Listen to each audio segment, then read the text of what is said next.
There are some events that we scrapbook where we take more photos than we can possibly document. Birthdays are definitely one of these events for me. So today I'm going to try a couple different ways to squeeze in more photos on my layout while I'm documenting my daughter's first birthday. Let's see how many I can fit.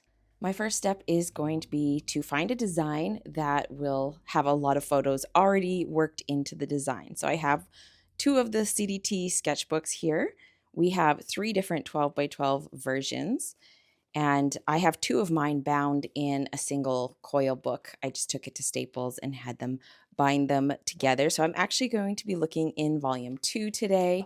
If you have not seen our sketchbooks before, I will have them linked down below for you. But while I was looking for layouts that had a lot of photos, I came across this one. So this is one where I have a nice grid of photos going across. I definitely have more photos than this that I want to use though. I thought these little triangles of pattern paper were super fun and added kind of a unique element to the page. So I thought, you know what, I'll go with this. I like that the sketches have measurements listed underneath, and I think this one is going to work good for what I want to do. So if you want to see all the different sizes, you can go to cdtcreatives.com and find all the sketchbooks there.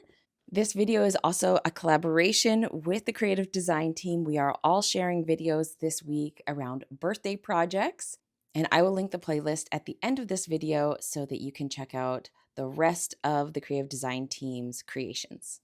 One of the ways I decided I could squeeze in more photos was by creating some photo collages. So you can use all different kinds of phone apps to do this. I actually used Canva. You just want to make sure that you're saving at the right dimensions to make like a 4x6 or a 5x7, whatever you want your finished photo to be. You want to make sure it's the right dimensions or pixels. And if you're not sure what those are, you just Google it. I usually always forget what the right size is, so I just Google it and then make sure I'm sizing the base to that size. So I went into Canva and I selected a photo collage. And I thought the one with 4 would be really good. I was trying to fit in more portrait photos because I use a lot of portrait photos. I take a lot of portrait photos. And this sketch only has 4x6 as portraits, and I didn't want to mess with that. I didn't want to try and change it up. So I am leaving these as landscapes. But I thought on my 4x6s, I could put 4 smaller portrait style photos. So that way I can fit 4 on one print. And you can see here, I have collaged them all together. I did want to have a white border in between. So the one that I used in Canva had this thin little white border, but it had no border around the outside. I did that when I was printing. I selected to print in iPhoto with a border. And you can see I was able to fit so many more pictures just on a 4x6 canvas. So that is a really great way to squeeze in more. I think if you're trying to do this and you're not going to cut them apart, like lots of times I will take a 4x6, put 2 3x4s on there, and then I just cut it apart to use it on my layouts as a 3x4. If you're not cutting them apart, I think you do want that white separation in between, just so that your eye can like see where one photo stops and another one starts. And I also like putting the white border around the outside edges. So that's a really great way without changing up your sketch that you can add more photos in the same amount of space. I'm going to show you how I'm going to use all those collages in just a minute. But before we get that far, we need to select paper, and I couldn't resist. I really wanted to use this Wildflower Birthday collection. It has the gold foil in it. It has pink in it. So right there, 2 of the main colors from her birthday. We went with like a pink and gold theme. And we got cakes and ruffles. Now, there wasn't really much blue in my pictures, but I figured, you know what? It's all right. We can make it work. And I really love these papers and all the prints. This pink plaid, I think, is going to work really good, or check. It's going to work really good. We've got some subtle leaves there, subtle stripe. So you don't have to use the foiled sides. Of course, I am going to incorporate some foil. You get 2 sheets of each of those in the Wildflower Birthday, and then you get 2 sheets of die cuts. I have these just laying on the chipboard sheet that came in the package so that I could show you how everything looks. Lots of gold foil accents, florals, really nice big sizes for layouts, which is awesome. Sometimes things that are designed for cards are quite a bit smaller, and I love that these are really good size. Originally, I had bought this collection for the creative design team birthday card event because I was like, well, this would be perfect to make birthday cards out of, even like cutting down all the tags and everything, got little sentiment spots. But then I just couldn't resist. I'm like, I want to make at least a layout or two out of this as well. If you guys haven't checked out the birthday card event, it starts very soon on February 15th.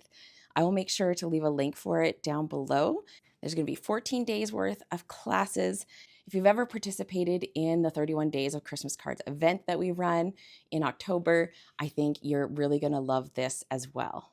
Registration does close the 15th, so that's this upcoming week. So you'll want to make sure you jump on over there and sign up to join us. I am going to start with white bases because I think we're going to have quite a bit of pattern and things going on. So I want to keep the background pretty simple.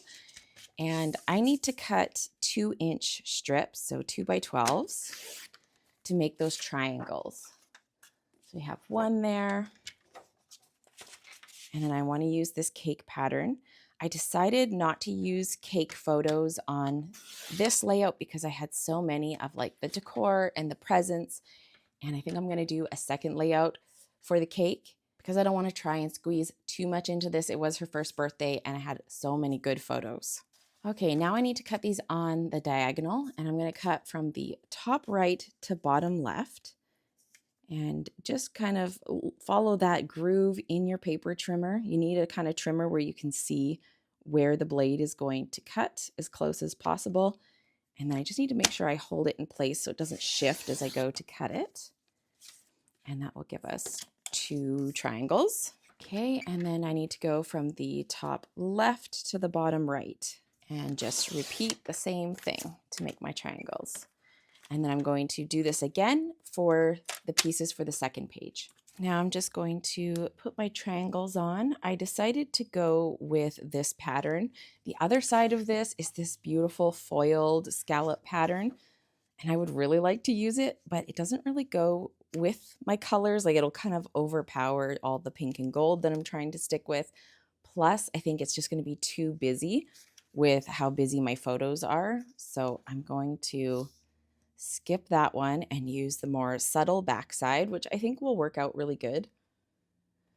I am going to move this and make sure I get it right in the middle so that we have the same amount of distance of white showing at the top and the bottom. I wanted to point something out here. I was just in the middle of gluing my pieces down, and when I went to go put this piece on, it is just a little bit shy of where this one was. I must have cut it just a hair too small. And so I end up with this little gap because I want these ends to perfectly match. And I would recommend doing that. Make sure your ends perfectly match. If you run into that problem, this one worked out because it's going to be covered.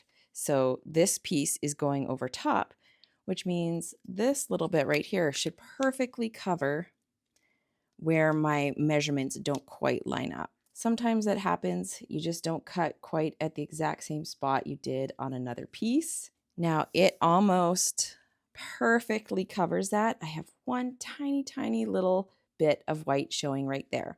So I have a couple of options. I could just leave it. I don't think anyone will really notice once I get my whole page done. If I feel like that's going to bother me too much, what I'm going to do is add a little 1/8-inch strip of glitter paper or foil paper and just create a border.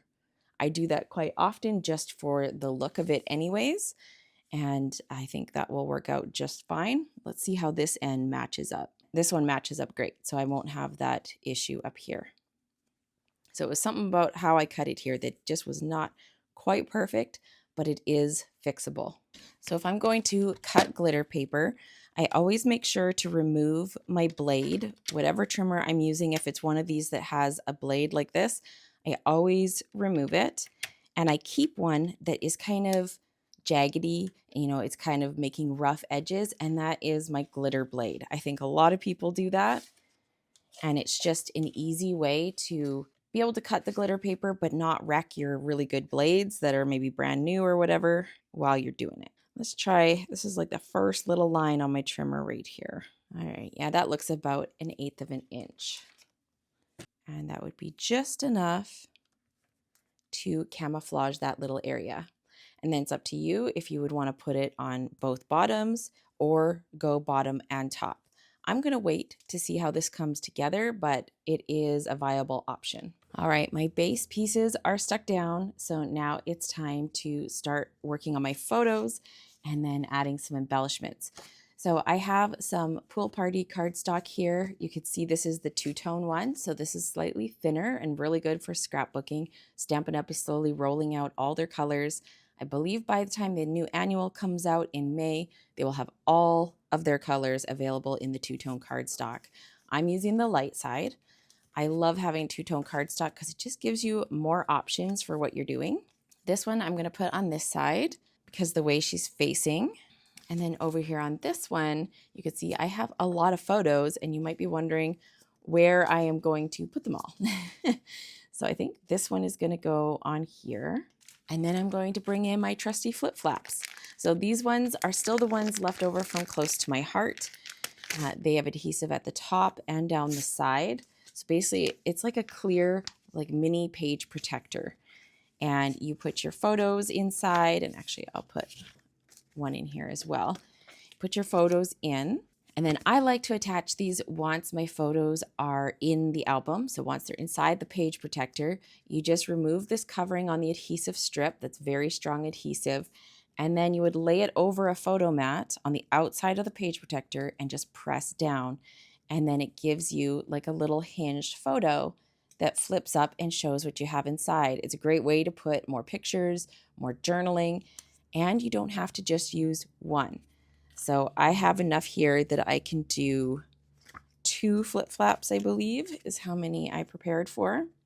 So what I like to do is just put a little bit of adhesive on here. And because my flip flap is going to flip up, whichever photo is on the back needs to go in upside down.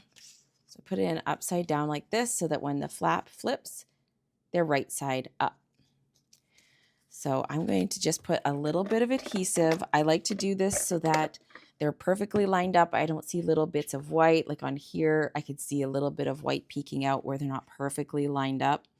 I'll pull it out and fix that before it's attached. But I just like to get them as close to that as I can.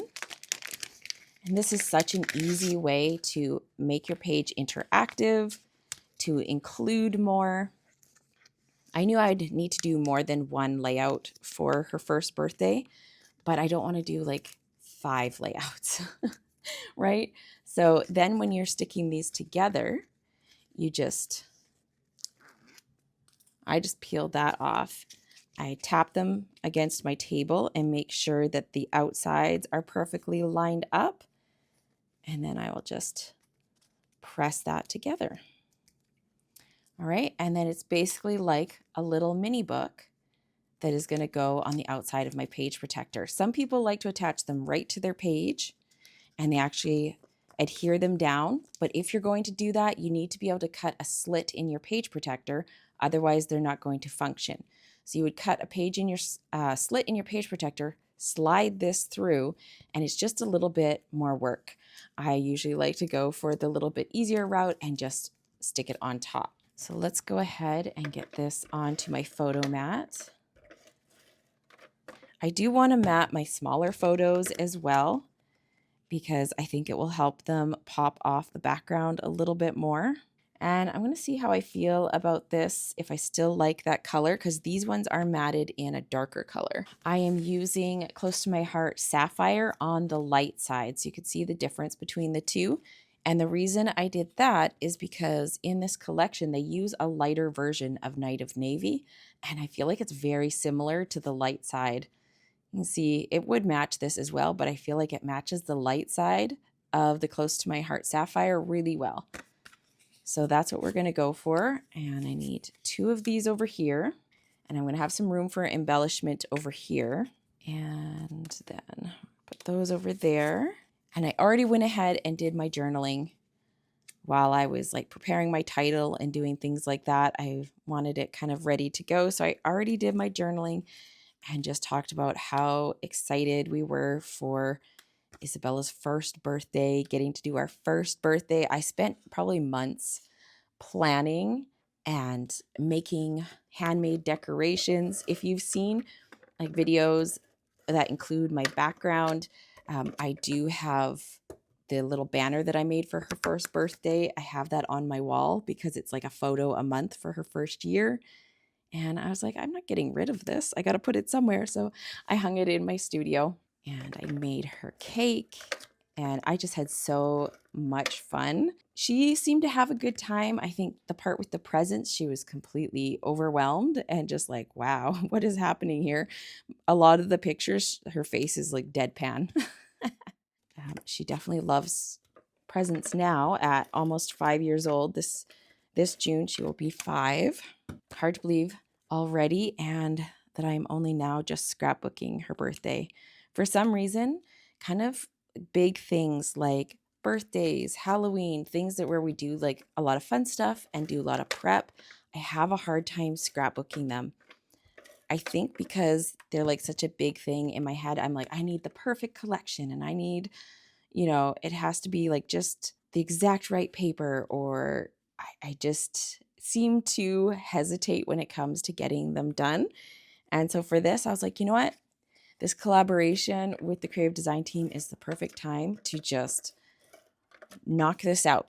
This collection matches well with her photos, and I need to start scrapbooking her birthdays because I have not scrapbooked any of her birthdays.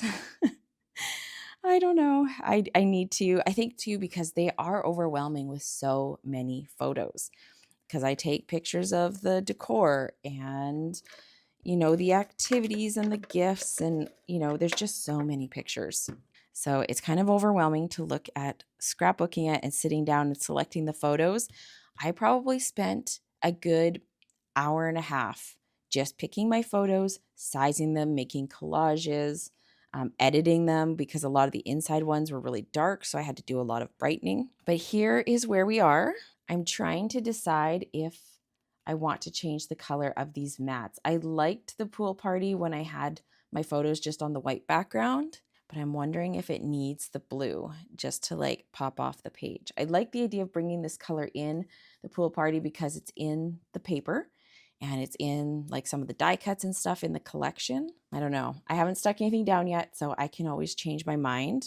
But let's just keep going for now and see what happens. So I did make a title on my Cricut. I used a couple fonts that were on my computer, and I had to do some playing with this one. It took me a bit of time to get the sizing right and most of all to choose which colors to cut it in. And so I did an offset. I grouped all these together, did an offset in white, and then I did an even larger offset in this glitter. This is from the 2024 to 2026 in color pack. It's called Pretty in Pink.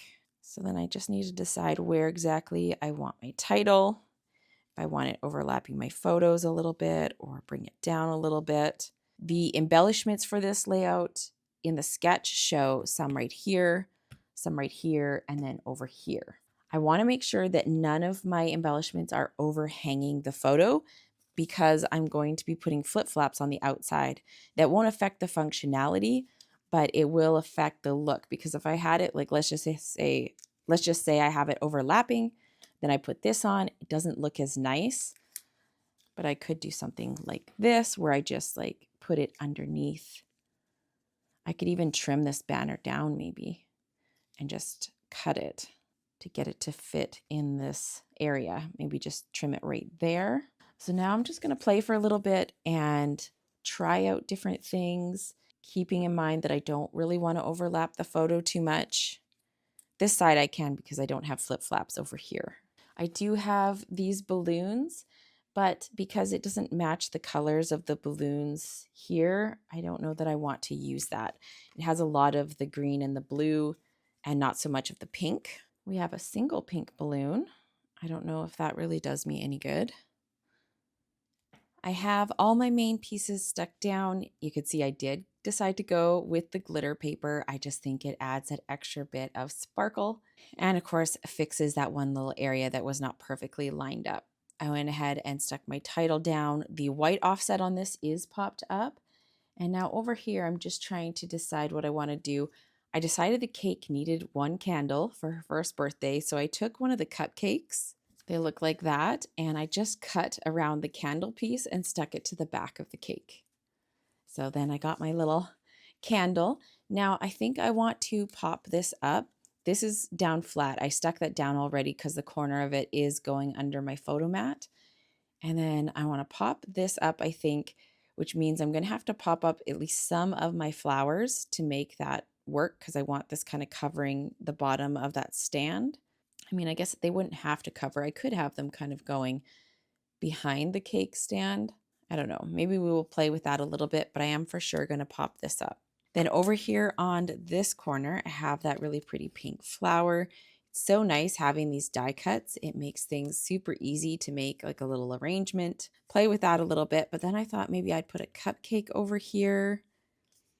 And then that little single balloon, I would like to use it, so I might just tuck it in behind the cupcake. I know it's a little bit of a strange arrangement, but I think it can work. I do want this flower to be kind of over a little bit more though, so I'll have to play with that and just get everything arranged exactly how I want it. And then I have this little piece of leftover banner. I had to cut some of it off to make it fit on that spot over there. And I thought, what if I add this to one of my clusters? It could be like a fun little swag at the bottom. So we'll see here. Maybe we'll tuck our leaves in this side. But I thought that would bring in some more colors and add a little bit more length to this whole arrangement, kind of in that corner. And now the sketch has like a little floral arrangement up here, which I could do that. But I'm thinking I might even like it more to bring it down and put it like right around here. I could also bring it over here and do it on that side too. So that one's just kind of floating around, trying to decide exactly where I want it. I had played with the idea of doing like a little scallop border behind these, like doing a little scallop kind of like lace. I thought would look really cute, but I don't want to make this too complicated. There's always more things we could add. And I am notorious for keeping adding. All right, something like that I think is going to work. So we are almost done here. I have my flip flaps just sitting on top, and I have attached all of my embellishments. I'm pretty happy with how the clusters turned out. I decided to move this one over here. Felt like here was just too close to this. I wanted a nice little kind of like 3-point triangle, and I felt like I didn't really need to put it up here. It just kind of got a little bit busy considering I have my big title down here. Now I could go and add some detail up here. I could add some stamping, or I was thinking even like a little dot border with my gold pen. But you know what? I think I'm going to leave it nice and clean and simple. Basically, the shape of the paper draws your eye right into those photos, which is the whole point of this layout. So I am going to add some embellishments, and I am just trying to decide which ones. I have the adhesive-backed heart sequins, and these are in a couple different sizes. Then we have the party dots, which are in the colors that coordinate with this collection. And then this one is the iridescent foil gems. I really like these. They're clear with gold glitter and some iridescent flakes inside. So they kind of give off like a pink hue to them, depending on how the light hits them. And I thought I could even use these two gold ones together and kind of mix and match. I'm not sure that I want to add more color onto the page with the dots, so I think this is what I'm going to do. I don't want to add a ton on here. I just want to kind of reinforce the clusters that I already have. I'm trying to lay these down like super gently. Oh, there are mini hearts too. Oh, those are super cute. I didn't realize there was 3 sizes of these. I hadn't opened them. Well, that maybe changes things. I might want to stick just to the hearts. Those mini hearts are so super cute. I think that is enough. We got a lot of gold happening on here, and I think that's pretty good. All right, let's take those off for right now, and I'll bring this up closer so you can see all the beautiful little details. I love those hearts. They look really cute on there and just add extra little bling. So all together with the flip flaps, we are going to be able to put 20 photos on here, which is great for a birthday party or a vacation, something like that, where you have a ton of photos. I love this kind of like crisscross of the pattern paper. I think this is a great way to squeeze more in, especially all these little close-up shots. I really don't need those in 4x6. And I love being able to see all of these on my layout, because if they just stay in my photo library, I'm probably not going to look at them very often. I hope this gave you a couple of great ideas for fitting lots of photos on your layouts. Now go ahead and check out the playlist and see what the other creative design team members have been creating. Remember to join us for the birthday card event, and I will see you again very soon.